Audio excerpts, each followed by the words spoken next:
Assalamualaikum warahmatullahi wabarakatuh. Saya Yusnia Nurfadilah dari Prodi PGMI semester 4 Fakultas Agama Islam di Universitas Pesantren Tinggi Darul Ulum Jombang.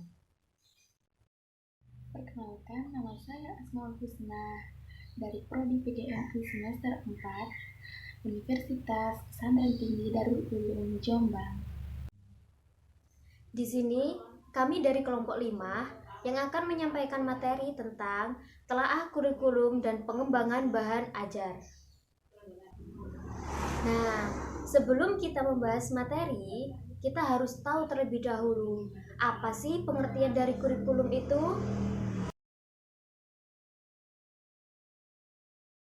Jadi, kurikulum itu adalah perangkat mata pelajaran dan program pendidikan yang diberikan oleh suatu lembaga penyelenggara pendidikan yang berisi rancangan pelajaran yang akan diberikan kepada peserta didik dalam satu periode jenjang pendidikan. Kurikulum juga memiliki banyak arti, diantaranya yang pertama sebagai rencana pelajaran, yang kedua sebagai pengalaman belajar yang diperoleh murid dari sekolah, dan yang ketiga sebagai rencana belajar murid. Setelah kita mengetahui dari pengertian kurikulum, sekarang kita akan membahas tentang telaah kurikulum bahasa Indonesia. Kata telaah itu sama dengan mengkaji. Jadi kita mengkaji apa saja yang ada dalam kurikulum bahasa Indonesia. Yang ada dalam kurikulum bahasa Indonesia itu ada 3. Yang pertama ada landasan, yang kedua ada tujuan, dan yang ketiga ada standar kompetensi atau SK. Yang pertama yaitu landasan pentingnya bahasa. Yang pertama untuk membantu perkembangan kognisi dan sosial emosional anak. Yang kedua untuk penunjang keberhasilan dalam mempelajari semua bidang studi. Yang ketiga, untuk membantu peserta didik mengenal dirinya, budayanya, dan budaya orang lain. Dan yang keempat, siswa mampu berpartisipasi dalam masyarakat. Dan kemudian, tujuan dari bahasa Indonesia. Apa sih tujuan dari berbahasa Indonesia? Yang pertama yaitu untuk berkomunikasi secara efektif dan efisien sesuai dengan etika yang berlaku, baik secara lisan maupun tulisan. Yang kedua, untuk menghargai dan bangga menggunakan bahasa Indonesia sebagai bahasa persatuan dan bahasa negara. Yang ketiga, menggunakannya dengan tepat dan kreatif untuk berbagai tujuan seperti penjualan, presentasi, dan bisnis. Yang keempat, yaitu menggunakan bahasa Indonesia untuk meningkatkan wawasan, kemampuan intelektual, serta kematangan emosional dan sosial. Selanjutnya yaitu standar kompetensi. Standar kompetensi yang pertama itu mendengarkan, yang kedua berbicara, dan yang ketiga yaitu membaca, dan yang keempat menulis. Jadi, mentelaah kurikulum bahasa Indonesia itu yang pertama, materi pembelajarannya harus disederhanakan. Yang kedua, standar isi harus diminimalkan. Yang ketiga, pengembangan diserahkan pada sekolah yang bersangkutan dan disesuaikan dengan karakteristik sekolah tersebut. Yang keempat, untuk mencapai tujuan pembelajaran dengan hasil yang baik, penilaian dilakukan berdasarkan pencapaian setiap indikator, mulai dari saat kegiatan belajar berlangsung sampai dengan akhir pembelajaran penilaian. Kemudian yang terakhir yaitu penilaian harus lebih ditekankan bersifat individual. Selanjutnya, saya akan menjelaskan tentang pengembangan bahan ajar bahasa Indonesia. Nah, yang pertama, pengertian bahan ajar.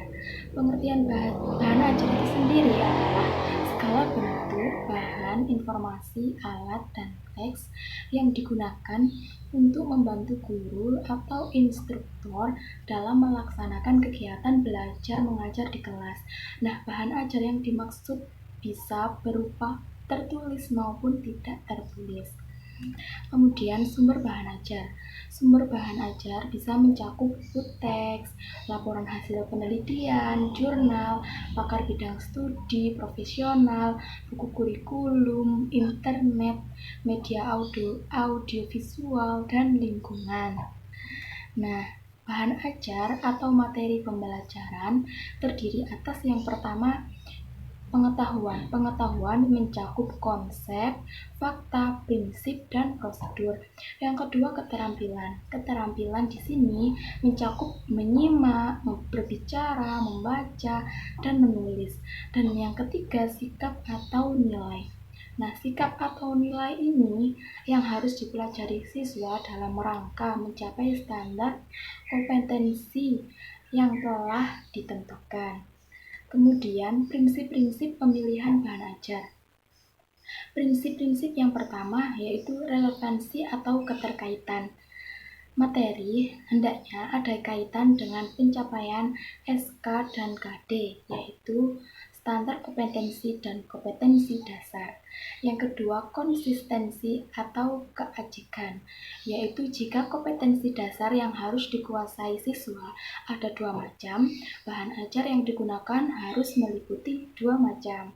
Nah, yang ketiga, prinsip kecukupan, yaitu materi yang diajarkan hendaknya cukup memadai dalam membantu siswa-siswi menguasai standar kompetensi yang diajarkan.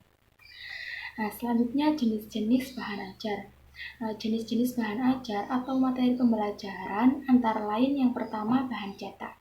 Bahan cetak di sini bisa berupa modul, buku, LKS, brosur, dan sebagainya. Nah, yang kedua audiovisual. Audiovisual bisa berupa video, film, atau VCD. Nah, yang ketiga audio. Audio di sini bisa berupa radio, kaset, CD audio, atau PH. Dan yang ketiga audio. Audio bisa berupa radio, kaset, CD audio, atau PH. Dan yang keempat, foto, gambar, atau model maket. Dan yang kelima, multimedia, yaitu berupa CD interaktif, komputer basic, dan internet. Selanjutnya, prasyarat, perbaikan, dan pengayaan.